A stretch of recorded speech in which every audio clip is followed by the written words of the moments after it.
चलिए पॉलिटी में हम एक कदम और आगे बढ़ते हैं। संविधान की इस विकास यात्रा में हमने आपको पिछले लेक्चर में बहुत डिटेल में कराया कि rights and liabilities of the government क्या हैं, जिसके तहत हमने आपको बताया कि किस किस तरह से केंद्रीय कर्मचारियों को आप सू कर सकते हैं। अब चाहे वो मिनिस्टर हुए या हमने प्रेसिडेंट देखे, गवर्नर देखे, हमने देखा जुडिशल अथॉरिटीज़ जो हैं उनको आप कैसे सू कर सकते हैं या नहीं कर सकते। हमने इम्यूनिटीज़ के बारे में पढ़ा। ऑफिशियल कंडक्ट में इम्यूनिटी प्रेसिडेंट की कुछ और है, लेकिन पर्सनल कंडक्ट में किसी और कैपेसिटी में। हर तर्क के आधार पर हमने उसे आपको समझाया। हमने नीति आयोग के लेक्चर आपको अच्छे से डिटेल में कराए। नीति आयोग के अंतिम लेक्चर के वाया हमने स्थापित कर दिया कि कोऑपरेटिव फेडरलिज्म आज के युग की मांग है जब भारत विकास करना चाहता है। अंतर्राष्ट्रीय स्तर पर यदि आप कम्पीट करना चाहते हैं उन कंट्रीज से जो आपसे बहुत पहले या तो आज़ाद हो गई या जिन्होंने आपको कॉलोनाइज करके रखा था, तो फिर आज के समय में आपको ये मानना पड़ेगा कि राज्य संपन्न होंगे तो भारत समृद्ध होगा। राज्यों की संपन्नता बहुत बड़ी बात है। तो टॉप डाउन थ्योरी को हमने त्यागा और बॉटम अप अप्रोच को हमने अपनाया। नीति आयोग इसके ही प्रतिबिंब के तौर पर स्थापित किया, ऐसा कहा जाता है। वो काम किस दिशा में कर रहा है वो हमने लेक्चर में आपको एनालिसिस करके बता ही दिया था, लेकिन उसका अपना महत्व है। उसी कोऑपरेटिव फेडरलिज्म के कंसेप्ट को आगे कंटिन्यू करते हुए फिर एक और परिवर्तन हुआ देश में, और वो था a very big taxation regime transformation, जिसके तहत गुड्स एंड सर्विसेज टैक्स देश में आया, जिसे कहने वाले गब्बर सिंह टैक्स भी कह देते हैं। पिछले 2019 के चुनाव में राहुल गांधी ने कांग्रेस के प्रत्याशी के तौर पर बहुत बार, उस समय देश के जो प्रधानमंत्री थे वो दोबारा लड़ रहे थे प्रधानमंत्री के पद के लिए मतलब कि एमपी पोजीशन के लिए, बनने तो वही थे प्रधानमंत्री। तो ऐसे में उनको ये बार बार कहा गया कि आप गब्बर सिंह टैक्स लेकर के आए। उसी को हम गुड्स एंड सर्विसेज टैक्स कह के पुकारते हैं। देखिए, देश में एक सरकार है। सरकार कैसे चलती है? सरकार गवर्न करती है, अलग अलग पॉलिसीज़ को, गाइडलाइंस को, रूल्स रेगुलेशंस आपके लिए बनाती है, लॉ बनती है, आप उसके तहत चलते हैं कि लॉ एंड ऑर्डर है कंट्री में। हम लॉ बेस्ड सोसाइटी हैं, हम रूल बाय लॉ होते हैं, कानून का राज चलता है यहाँ पर। ऐसे में देश के लोग अपने ही द्वारा स्थापित की गई एक सरकार को देश ही चलाने के लिए संसाधन मुहैया कराते हैं, जिसके तहत एक बड़ा इम्पॉर्टेंट एस्पेक्ट है रेवेन्यू। तो गवर्नमेंट का एक रेवेन्यू होता है, गवर्नमेंट के पास पैसा आता है। एक तो आप जो कर भरते हैं, और एक सरकार ने यदि कहीं कोई निवेश किया है उससे कमाई आती है। सरकार ने कहीं कोई उपक्रम चला रखा है तो उससे उसे फ़ीस आती है, या फिर उसे इनकम्स आती हैं कई अलग अलग सोर्सेज से। कोई कॉलेज, यूनिवर्सिटी है गवर्नमेंट का, आप फीस देते हैं, सरकार के पास जाती है। आपको लाइसेंस चाहिए, गवर्नमेंट ने सर्विस दी, आपने लाइसेंस की फ़ीस भरी, सरकार के पास चली गई। आपने कोर्ट में केस लगाया, आपको जुडिशियल सर्विसेज दी एडजुडिकेशन पर्पसेस के लिए, आपने उसकी कोर्ट फीस भरी, वो सरकार के पास चली गई। तो एक तो ये तरीके हैं। दूसरा, आप इनकम टैक्स पे करते हैं। आप जब कमाई करते हैं तो आप इनकम टैक्स पे करते हैं। अब जो सपोज़ कर लीजिए कि आपकी एक फैक्ट्री है, आपकी उस फैक्ट्री से आपकी खुद की कुछ निजी कमाई भी होगी, आपकी कोई पोजीशन होगी, उसके तहत आप इनकम टैक्स भर दीजिए, और ओवरऑल आपकी कंपनी को कुछ मुनाफा हुआ होगा, कुछ आपकी जो कंपनी है, कॉरपोरेशन है जो, उसको भी कुछ कमाई होगी, उसके तहत आप कॉरपोरेट टैक्स भर दीजिए। तो कॉरपोरेट टैक्स है, इनकम टैक्स है, ये कुछ डायरेक्ट टैक्सेस हैं जो सीधे आप पे कर देते हैं सरकार को। इसके बारे में हमने इकोनॉमी में बहुत अच्छे से पढ़ाया है। दूसरी तरफ बहुत से इनडायरेक्ट टैक्सेस हैं, जैसे आप जन्म लेते ही सरकार को टैक्स देने लग जाते हैं, चाहे आपने पैन कार्ड भी नहीं बनाया होता, क्योंकि जन्म लेते ही सबसे पहले दूध की निप्पल आपके मुंह में जब लगाई जाएगी तो आप जैसे ही उस बोतल से दूध पिएंगे, बोतल खरीदी जाएगी और उस पर MRP लगा हुआ है, मैक्सिमम रिटेल प्राइस, जिसके साथ एक लाइन लगी हुई है इंक्लूसिव ऑफ ऑल टैक्सेस। तो उसमें सभी तरह के टैक्सेस जुड़े हुए हैं। आपके लिए जब पहली बार दूध गैस पे गर्म किया गया था तो जिस माचिस की डिबिया से तीली निकाल के जलाया गया, वो माचिस की डिबिया भी आपने खरीदी है। तो इनडायरेक्ट टैक्स प्रत्येक जन दे रहे हैं। हर रोज़ आप कई तरह की गुड्स और सर्विसेज को कंज्यूम कर रहे हैं और इनडायरेक्ट टैक्सेस दे रहे हैं। जैसे कि आप कोई रेलगाड़ी, बस, कहीं पर भी कोई भी टिकट कटा रहे हैं, आप टैक्सेस भर रहे हैं। हाँ, आप डायरेक्ट टैक्स नहीं दे रहे हैं। डायरेक्ट टैक्स के लिए आप इनकम टैक्स रिटर्न फाइल करते हैं। आप सर्विसेज में तो फॉर्म नंबर 16 होता है, इनकम है, एग्रीकल्चर तो फॉर्म J होता है, बहुत सी चीज़ें होती हैं। लेकिन इनडायरेक्ट टैक्स आप जन्म लेते ही देना शुरू कर देते हैं। इसी तरह से सरकार को इनडायरेक्ट और डायरेक्ट टैक्सेस से आमदनी होती है। सरल भाषा में कहें तो डायरेक्ट टैक्स माने जो इनकम टैक्स, और इनडायरेक्ट टैक्स जैसे कि सेल टैक्स या वैल्यू एडिशन टैक्स, वैट। तो सेल टैक्स, वैट, ये सब आपका लगता है जब आप कोई भी गुड खरीदते हैं, कोई भी सर्विसेज खरीदते हैं तो उस पर टैक्स लगा होता है। ये जो इनडायरेक्ट टैक्सेस थे बहुत सारे थे, बेअंत थे हमारी कंट्री में। उन सबको जोड़ करके एक टैक्स बना दिया, that is goods and services tax. इतने सारे अलग अलग इनडायरेक्ट टैक्स हुआ करते थे, उन सभी को क्लब करके एक टैक्स मतलब क्लब करना है इसके, उनको ख़त्म करके एक नया टैक्स बना दिया, that is goods and services tax, GST। Okay, और आज 3 तरह के GST लागू होते हैं, सभी टैक्सेस ख़त्म करके एक 3 तरह के GST हैं।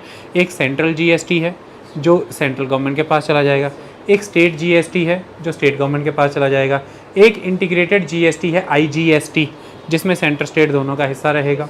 आई बात समझ में? तो इस तरह से आप जब आज की डेट में बिल पर कोई भी सामान लेते हैं तो बिल मिलता है, आप देखना उसमें CGST, SGST या अगर नीड है तो IGST होगा। अगर इंटरस्टेट कोई गुड्स या सर्विसेज है तो IGST उसमें इंक्लूडेड। अदरवाइज़ अगर 18% है तो आप देखना उसमें 9% SGST, 9% CGST लगा रहेगा और आपके पास वो बिल आ जाएगा। तो GST आज की डेट में आप भरते हैं, GST filing, GST reporting, GST हर जगह। हर लोगों को कहते सुनेंगे कि GST से हम बड़े परेशान भी हुए क्योंकि रिफ़ंड नहीं आते हैं, GST फाइल भी कर दिया, अभी तक GST वापस नहीं आया हमारा। मतलब कि जो टैक्स आपने भरा है वो टैक्स आप क्लेम इसलिए कर पा रहे हैं क्योंकि पीछे कई साइकिल्स में भी वो गुड्स के ऊपर ऐड होकर के भरा गया था, तो आप रिटर्न क्लेम करते हैं सरकार से। इस तरह से GST को लेकर के बहुत सी चीज़ें हैं, वो एक अलग विषय है। लेकिन हम आज बात कर रहे हैं GST कि इस सारे टैक्स को, उससे जुड़े नियमों को, GST घटाना बढ़ाना, किस वस्तु पे लगाना किस पे नहीं लगाना, इन सब मामलात पर जो निर्णय लेने वाली बॉडी है जो हमें पॉलिटी के तहत पढ़नी है वो है GST काउंसिल। जैसे अभी अभी रिसेंटली 2021 मई महीने में GST काउंसिल की 43rd मीटिंग हुई। ये 2020 के अक्टूबर के बाद की पहली मीटिंग थी, यानी कि ये 2021-22 के फाइनेंशियल ईयर की पहली मीटिंग थी। और ये इन टोटलिटी GST बनने से लेकर के इमेजिन कीजिए नंबर 43rd मीटिंग, और GST बना ही कब, अभी 2016 की तो बातें हैं। तो ये 43rd मीटिंग थी जिसके तहत वो बहुत सारी चीज़ें की गई। आपने खबरों में देखा होगा कि पेंडेमिक से निपटने के लिए कई सारे मेडिसिन, कई सारे मेडिकल इक्विपमेंट्स, उनको कई तरह की टैक्सेस से एग्जम्पशन दे दी गई ताकि ब्लैक फंगस से निपटा जाए तो ये मेडिसिन को एग्जम्पशन दे दो। बहुत से इक्विपमेंट्स की नीड है, इंपोर्ट कराना है तो ओके, उसे हमने IGST से एग्जम्पशन दे दिया। तो इस तरह से सरकार ने इस बार की GST मीटिंग में बहुत सारे मेडिकल इक्विपमेंट, मेडिसिन और प्रोसीजर को एग्जम्पशंस दिए टैक्स से, ताकि वो चीज़ें जल्दी इंपोर्ट हो सकें, सस्ती हो सकें, लोगों तक पहुंच सके। ये फैसला किसने लिया? ये फैसला GST काउंसिल ने लिया। अब उसके तहत अगर वो टैक्स का शेयर केंद्र सरकार को जाना था या उसके तहत वो टैक्स का शेयर राज्य को जाना था, अब राज्य और केंद्र फिर अपने अपने नियमों में बदलाव करेंगे उस तरह जैसा GST काउंसिल ने फैसला ले लिया। तो इसका मतलब GST काउंसिल एक बहुत ही बड़े स्तर की हाई पावर्ड काउंसिल है जो निर्णय लेती है, क्योंकि वो निर्णय फिर राज्यों पर, केंद्र पर बाध्य हैं। तो आपसे कोई प्रश्न पूछा जाए कि क्या GST काउंसिल के डिसीजन बाइंडिंग है? ये 100% बाध्य निर्णय है, ये रिकमेंडेटरी कैरेक्टर के नहीं होते। मतलब फिर राज्य सरकार को GST काउंसिल में लिए गए फैसले के मुताबिक अपने बजट में, अपनी फाइनेंशियल प्लानिंग में, अपने बजट आउटले में परिवर्तन करना पड़ेगा। इतनी बड़ी काउंसिल, और केंद्र को भी वैसे ही परिवर्तन करना पड़ेगा। तो इस तरह से ये सीधे सीधे केंद्र राज्य के संबंधों से जुड़ती है, केंद्र राज्य के संबंधों को प्रभावित करती है। तो ये एक संघ से जुड़ी संघीय संस्था है। संघ वाला RSS वाला नहीं बेटे, संघ तो कई तरह के होते हैं, फुटबॉल फेडरेशंस भी होती हैं। तो ये एक संघीय ढांचे को दिखाने वाली संस्था है, उसे प्रदर्शित करती है। तो ये एक फेडरल काउंसिल है। तो अब मैं आपसे एक बात कहूं तो आप आश्चर्यचकित ना हो, ये संविधान के तहत आने वाली फेडरल कैरेक्टर की अपने आप में पहली एक ऐसी काउंसिल है जिसका जन्म संविधान के द्वारा कराया गया है। जैसे इसके तहत इसको लेकर के आना था, उसके तहत संविधान में परिवर्तन करने थे, क्योंकि एक तो ये केंद्र राज्य के बीच के संबंधों को परिवर्तित करने जा रही है और दूसरा ये फाइनेंस से जुड़े हुए मामले, टैक्स से जुड़े हुए मामलों को परिवर्तन करेगी। तो उसके लिए संविधान में परिवर्तन करके ही ये हो सकता है, अदरवाइज नहीं हो सकता। तो वो परिवर्तन किया गया और यहीं से हम इसकी अब शुरुआत करने जा रहे हैं। तो सबसे पहले goods and services tax councils ये कब स्थापित हुई? ये 101वीं संविधान संशोधन 101st कॉन्स्टिट्यूशनल अमेंडमेंट एक्ट 2016 के द्वारा स्थापित की गई है। ओके, और इसके तहत क्या कारण था जिसे स्थापित करा? Cooperation and coordination between the centre and the state, क्योंकि सेंटर और स्टेट के बीच में वित्तीय लेन देन में परिवर्तन आएगा, बहुत सारे इनडायरेक्ट टैक्सेस खत्म करने हैं। तो इसके तहत बहुत ज़रूरी होगा अगर ये परिवर्तन लागू करने हैं कि केंद्र और राज्य में साझा सोच हो, साझा विचार हो, वो आपस में मिल करके ये करें और केंद्र राज्य कोऑपरेट करें, एक दूसरे के साथ कोऑर्डिनेट करें। इसके लिए उन्हें एक प्लेटफॉर्म पे लाना पड़ेगा, एक जॉइंट फोरम बनानी पड़ेगी, उसके लिए काउंसिल बनाएं। तो इसके लिए जो गुड्स एंड सर्विसेज टैक्स लाया गया, जो लाया गया है 101st अमेंडमेंट एक्ट 2016 के तहत, उसमें जीएसटी काउंसिल का प्रावधान रखा कि क्योंकि केंद्र राज्य को एक जॉइंट फोरम के तौर पर एक प्लेटफॉर्म पे लाना है, इसलिए हमें एक काउंसिल की आवश्यकता पड़ेगी, एक परिषद बनानी पड़ेगी जिसमें आकर के ये सारे बैठ सकें। तो इसलिए इसका जन्म इस अमेंडमेंट से होता है। आई बात समझ में? और ये जन्म कैसे होता है? इस अमेंडमेंट के माध्यम से एक नया आर्टिकल संविधान में जोड़ा गया है, वो है आर्टिकल 279A। और ये 279 आर्टिकल ए ये कहता है कि president shell with in 60 days from the commencement of the 101st Constitutional Amendment Act 2016 by order constitute council, जिसको हम कहेंगे goods and services tax council. तो इसी के तहत फिर ये शक्ति प्रेसिडेंट के पास थी आर्टिकल 279A के तहत कि प्रेसिडेंट एक काउंसिल कॉन्स्टिट्यूट करेंगे 60 दिन के भीतर जब से ये अमेंडमेंट प्रभावित हुई है। तो प्रेसिडेंट ने ऑर्डर पास करके जीएसटी काउंसिल स्थापित कर दी और ये 15 सितंबर 2016 को एग्जिस्टेंस में आई। तो 15 सितंबर 2016 को जीएसटी काउंसिल एग्जिस्टेंस में आई। ये आपसे पूछा जाए कि किसके ऑर्डर से आई? ये प्रेसिडेंट के ऑर्डर के द्वारा बनाई गई है। और प्रेसिडेंट को ये ऑर्डर देने की एम्पावरमेंट कहाँ से आई? आर्टिकल 279A कॉन्स्टिट्यूशन से। इसी आर्टिकल की वजह से इसे मैं आप क्या कह रहा हूँ, ना ये स्टैट्यूटरी बॉडी है, ये अब कॉन्स्टिट्यूशनल बॉडी है। जबकि नीति आयोग ना तो स्टैट्यूटरी था ना कॉन्स्टिट्यूशनल था, वो नॉन स्टैट्यूटरी था, क्योंकि वो एक्स्ट्रा कॉन्स्टिट्यूशनल अरेंजमेंट था, क्योंकि वो एक तरह का एग्जीक्यूटिव ऑर्डर से बना था। बट ये एक्स्ट्रा कॉन्स्टिट्यूशनल अरेंजमेंट नहीं है, ये तो बाकायदा कॉन्स्टिट्यूशन में आता है। 101वां संविधान संशोधन आर्टिकल 279A के तहत इसे स्थापित करता है और स्थापित करने की विधि राष्ट्रपति को दे दी गई है कि वो एक ऑर्डर इशू करके इसे एस्टेब्लिश करेंगे, और इन्होंने कर दिया। और अब तक इसकी 43वीं बैठक हो गई, जो मैंने अभी आपको मई महीने में बताई, जिसका मेन लेन देन पेंडेमिक के दौरान दवाइयाँ, इक्विपमेंट और बहुत सी व्यवस्थाएँ, प्रोसीजर्स, उनको कई तरह से एग्जम्पशंस देना था। क्लियर है कहानी? इसमें कोई संशय?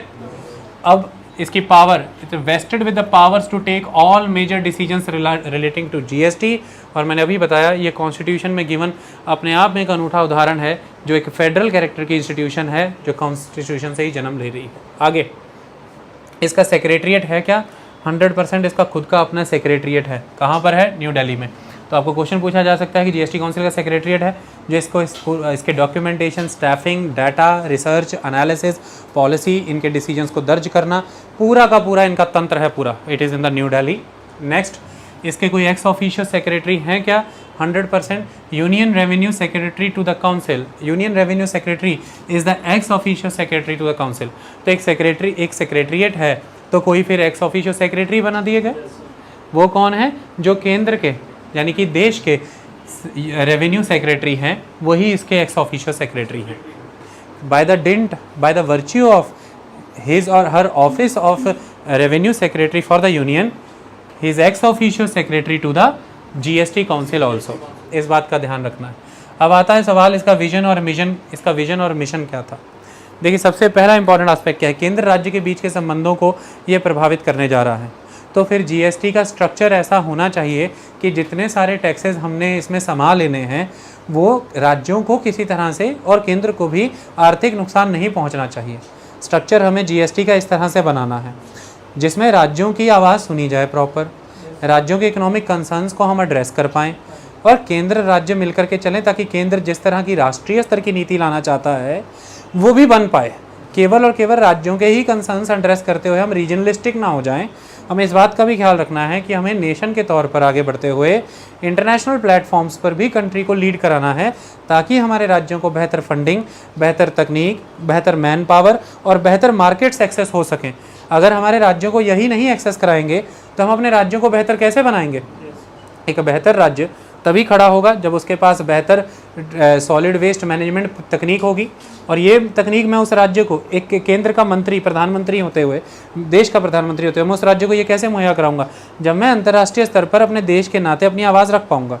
और ये मैं तभी रख पाऊंगा जब देश के स्तर पर लिए गए मेरे नियम उन सिद्धांतों को भी मान्यता देंगे जो अंतर्राष्ट्रीय संस्थाओं में लिए जा रहे हैं। और ये तभी लिए जाएंगे जब देश के हितों को राज्य समझेंगे और राज्यों के हितों को देश समझेगा। तो उसके लिए हमको इस तरह से जीएसटी का स्ट्रक्चर बनाना पड़ेगा कि दोनों के पर्पसेस सर्व हो। तो पहला ही एजेंडा ये था कि एक हार्मोनाइज्ड स्ट्रक्चर ऑफ जीएसटी आना चाहिए, और ये हार्मोनाइज स्ट्रक्चर का एंड रिजल्ट यही होना चाहिए कि गुड्स एंड सर्विसेज के लिए मार्केट हार्मोनाइज करनी है हमें। What is the purpose for the GST? कि इतने सारे ब्लॉकेट्स हर जगह पर ट्रक खड़े हैं चुंगी कटाने के लिए, एक एक राज्य, एक एक टेरिटरी में, एक एक बॉर्डर के बाहर।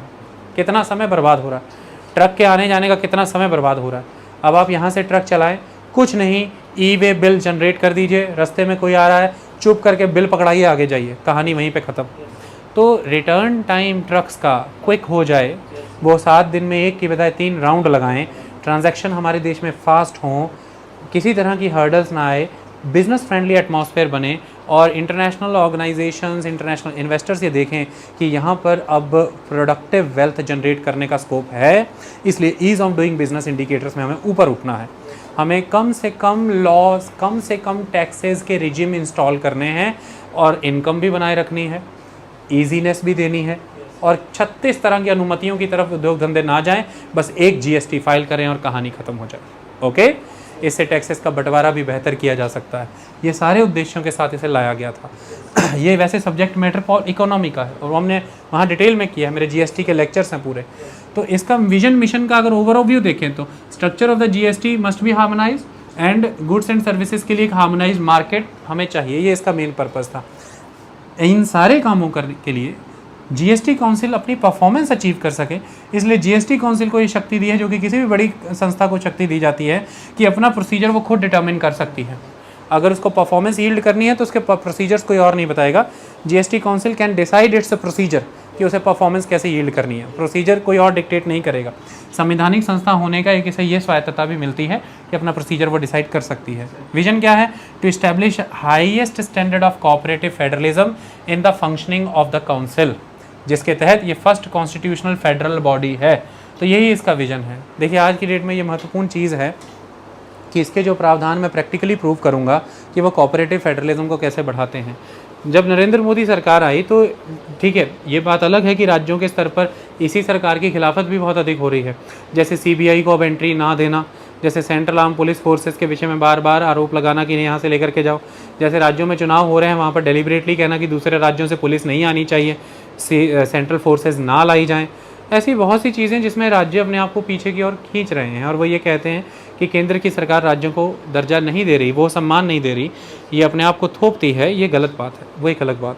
लेकिन केंद्र की तरफ से जो संस्थाएं बनाई गई, जो प्रयास किए गए, जो संविधान में संशोधन किए गए, उसमें स्लोगन ऑलवेज केंद्र ने यही रखा, चाहे 15 अगस्त के दिन में वो लाल किले के प्राचीर से भाषण हो, चाहे 26 अगस्त की परेड का भाषण हो, 26 जनवरी के परेड का भाषण हो, बात यही रहती है कि कोऑपरेटिव फेडरलिज्म की तरफ हमें बढ़ना है, केंद्र और राज्य को मिलकर के आगे बढ़ना है।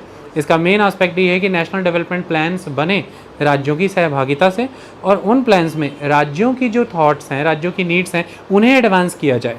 ये नहीं है कि केंद्र उन्हें फाइन ट्यून कर दे, उनके थॉट्स को, उनकी नीड्स को एडवांस किया जाए, और नेशनल डेवलपमेंट प्लान अचीव हो, लेकिन with the participation of the states. तो कोऑपरेटिव फेडरलिज्म की हमें तरफ बढ़ना है। इसी के तहत संस्थाएं काम भी कर रही हैं कि राज्यों को कंट्रोल एंड कमांड करके नहीं चलाना, राज्यों के साथ कोलैबोरेट एंड कोऑपरेट करके चलाना है। तो उसके तहत ये काम किया गया। इसी के तहत ये कहा जा रहा है कि अब जो काउंसिल हम बनाएंगे, उस काउंसिल की जो फंक्शनिंग रहेगी, हमें ट्रू सेंस में उसे highest standard of cooperative federalism achieve कराना है। ये हमारा विजन है, ये हमारी दृष्टि में है कि हम ऐसा करेंगे। ओके, तो मिशन क्या रहेगा? जीएसटी स्ट्रक्चर ऐसा बनाया जाए। अब वो विजन है, वो हम क्या चाहते हैं कि राज्यों के साथ मिलकर के कोऑपरेटिव फेडरलिज्म के तहत हम आगे बढ़ें, हाईएस्ट स्टैंडर्ड एस्टेब्लिश करें। वह अंततः मिशन क्या है कि the best possible taxation system in the world, यही प्रोवाइड करना था ना, सीमलेस, ईजी, मोस्ट कन्वीनियंट। तो उसके लिए क्या करेंगे? जीएसटी का स्ट्रक्चर ऐसा तैयार करेंगे with ultimate level of consultation, a very wider consultation. उससे एक प्रोसीजर इवॉल्व करेंगे जिसके तहत जीएसटी, इस टैक्स का स्ट्रक्चर ऐसा बनाएंगे जो इन्फॉर्मेशन टेक्नोलॉजी ड्रिवन हो एंड यूज़र फ्रेंडली हो।